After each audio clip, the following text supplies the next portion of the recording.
जय राम जय राम जय जय राम सिया राम जय जय सिया राम।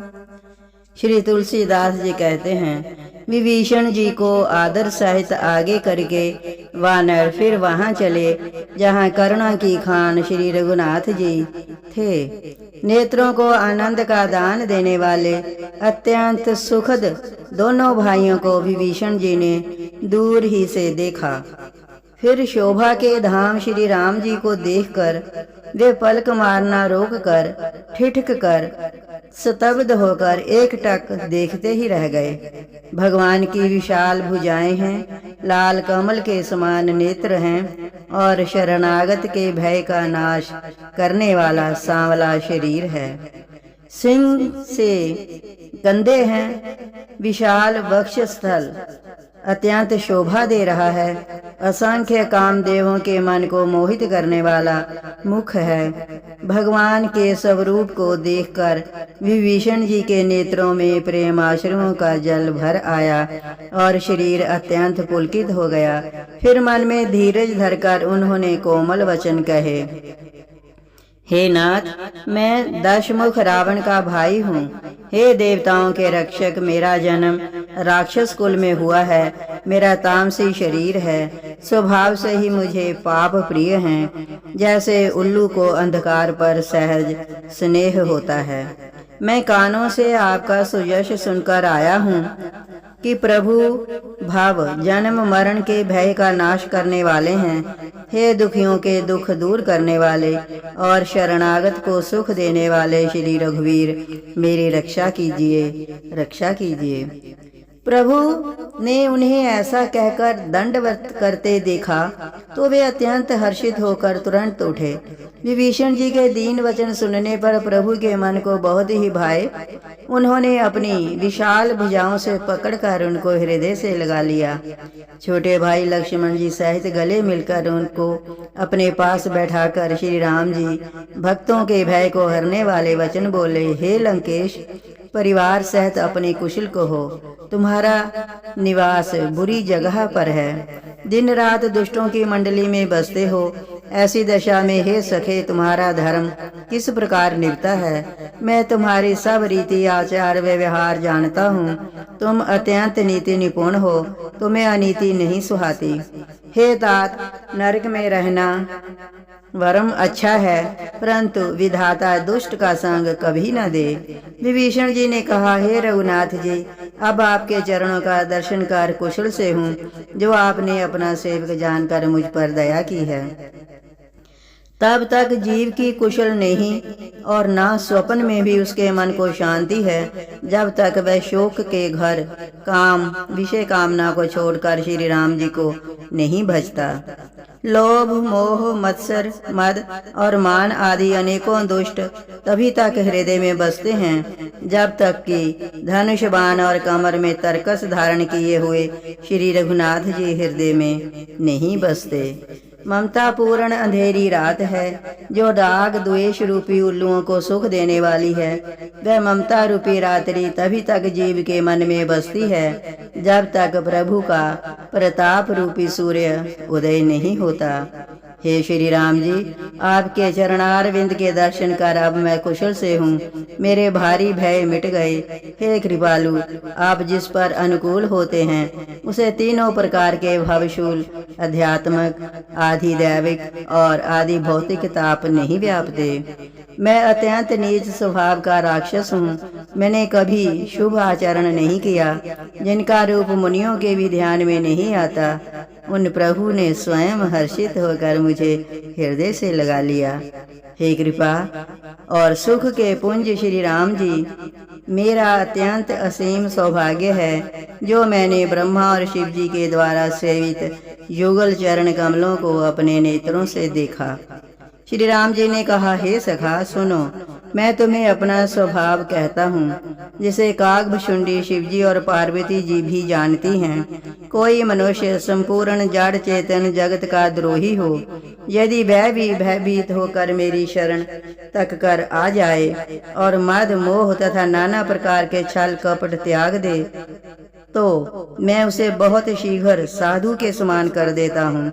माता पिता, भाई पुत्र, स्त्री शरीर और धन, घर, मित्र और परिवार, इन सब के ममत्व रूपी तागों को तोड़कर और उन सब की एक डोरी बटकर उसके द्वारा जो अपने मन को मेरे चरणों में बांध देता है, जो समदर्शी है, जिसे कुछ इच्छा नहीं है और जिसके मन में हर्ष, शोक और भय नहीं है, ऐसा सज्जन मेरे हृदय में कैसे बसता है, जैसे लोभी के हृदय में धन बसा करता है। तुम श्री के संत ही मुझे प्रिय हैं। मैं और किसी के निहोरे से कृतज्ञावश देह धारण नहीं करता। जो सगुण साकार भगवान के उपासक हैं, दूसरे के हित में लगे रहते हैं, नीति और नियमों में दृढ़ हैं और जिन्हें ब्राह्मणों के चरणों में प्रेम है, वे मनुष्य मेरे प्राणों के समान हैं। हे लंकापति, सुनो, तुम्हारे अंदर उपरयुक्त सब गुण हैं, इससे तुम मुझे अत्यंत ही प्रिय हो। श्री राम जी के वचन सुनकर सब वानरों के समूह कहने लगे, कृपा के समूह श्री राम जी की जय हो। प्रभु की वाणी सुनते ही और उसे कानों के लिए अमृत जानकर विभीषण जी अघाते नहीं हैं। वे बार बार श्री राम जी के चरण कमलों को पकड़ते हैं। अपार प्रेम है, हृदय में समाता नहीं है। विभीषण जी ने कहा, हे देव, हे चराचर जगत के स्वामी, हे शरणागत के रक्षक, हे सबके हृदय की भीतर की जानने वाले, सुनिए। मेरे हृदय में पहले कुछ वासना थी, वह प्रभु के चरणों की प्रतिरूपी नदी में बह गई। अब तो हे कृपालु, शिव जी के मन को सदैव प्रिय लगने वाली अपनी पवित्र भक्ति मुझे दीजिए। ऐ मस्तु, ऐसा ही हो कहकर रणधीर प्रभु श्री राम जी ने तुरंत ही समुद्र का जल मांगा और कहा, हे सखा, यद्यपि तुम्हारी इच्छा नहीं है, पर जगत में मेरा दर्शन अमोघ है, वह निष्फल नहीं जाता। ऐसा कहकर श्री राम जी ने उसको राज तिलक कर दिया। आकाश से पुष्पों की अपार वृष्टि हुई। श्री राम जी ने रावण के क्रोध रूपी अग्नि में जो अपनी विभीषण की श्वास वचन रूपी पवन से प्रचंड हो रही थी, जलते हुए विभीषण को बचा लिया और उसे अखंड राज्य दे दिया। शिव जी ने जो संपत्ति रावण को 10 सिरों की बलि देने पर दी थी, वही संपत्ति श्री रघुनाथ जी ने विभीषण को बहुत सख्चते हुए ही दी। ऐसा परम कृपालु प्रभु को छोड़कर जो मनुष्य दूसरे को भजते हैं, वे बिना सींग पूंछ के पशु हैं। अपना सेवक जानकर विभीषण को श्री राम जी ने अपना लिया। प्रभु का स्वभाव वानर कुल के मन को बहुत भाया। फिर सब कुछ जानने वाले, सबके हृदय में बसने वाले, सर्वरूप, सब रूपों में प्रकट, सबके से रहित, उदासीन कारण से भक्तों पर कृपा करने के लिए मनुष्य बने हुए तथा राक्षसों के कुल का नाश करने वाले श्री राम जी नीति की रक्षा करने वाले वचन बोले। हे वीर वानर राज सुग्रीव और लंकापति विभीषण, सुनो, इस गहरे समुद्र को किस प्रकार पार किया जाए। अनेक जाति के मगर, सांप और मछलियों से भरा हुआ ये अत्यंत अथाह समुद्र पार करने में सब प्रकार से कठिन है। विभीषण जी ने कहा, हे रघुनाथ जी, सुनिए, यद्यपि आपका एक बाण ही करोड़ों समुद्रों को सोखने वाला है, सोख सकता है, तथापि नीति ऐसी कही गई है, उचित यही होगा कि पहले जाकर समुद्र से प्रार्थना की जाए। हे प्रभु, समुद्र आपके कुल में बड़े पूर्वज हैं, वे विचार कर उपाय बतला देंगे। तब रीछ और वानरों की सेना सारी बिना ही परिश्रम के समुद्र के पार उतर जाएगी।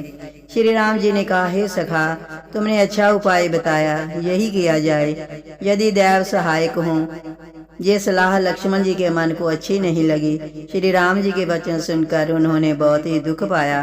लक्ष्मण जी ने कहा, हे नाथ, देव का कौन भरोसा, मन में क्रोध कीजिए और समुद्र को सुखा डालिए।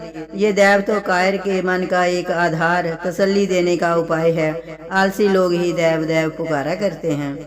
ये सुनकर श्री रघुवीर जी हंसकर बोले, ऐसे ही करेंगे, मन में धीरज रखो।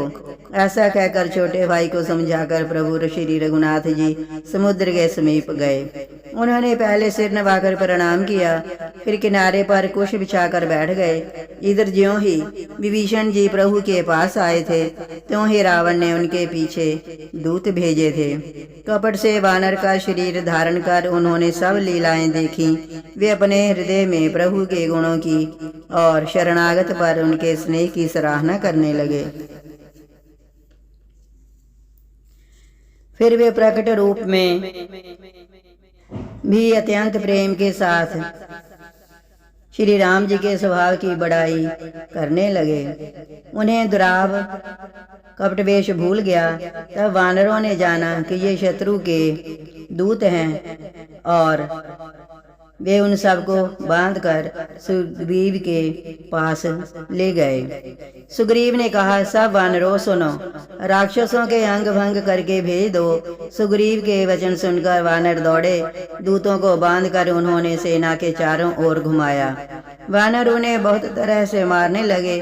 वे दीन होकर पुकारते थे, फिर भी वानरों ने उन्हें नहीं छोड़ा। तब दूतों ने पुकार कर कहा, जो हमारे नाक कान काटेगा उसे कौशलाधीश श्री राम जी की सौगंध है। ये सुनकर लक्ष्मण जी ने सबको निकट बुलाया। उन्हें बड़ी दया लगी। इससे हंसकर उन्होंने राक्षसों को तुरंत ही छुड़ा दिया और उनसे कहा, रावण के हाथ में ये चिट्ठी देना और कहना, हे कुल घातक, लक्ष्मण के शब्दों को बांचो। फिर उस मूर्ख से जवानी ये मेरा उदार कृपा से भरा हुआ संदेश कहना कि सीता जी को देकर उनसे श्री राम जी से मिलो, नहीं तो तुम्हारा काल आ गया समझो।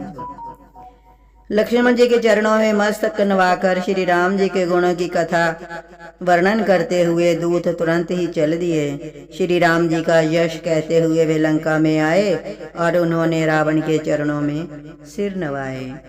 जय राम जय राम, जय जय राम, सिया राम, जय जय सिया राम।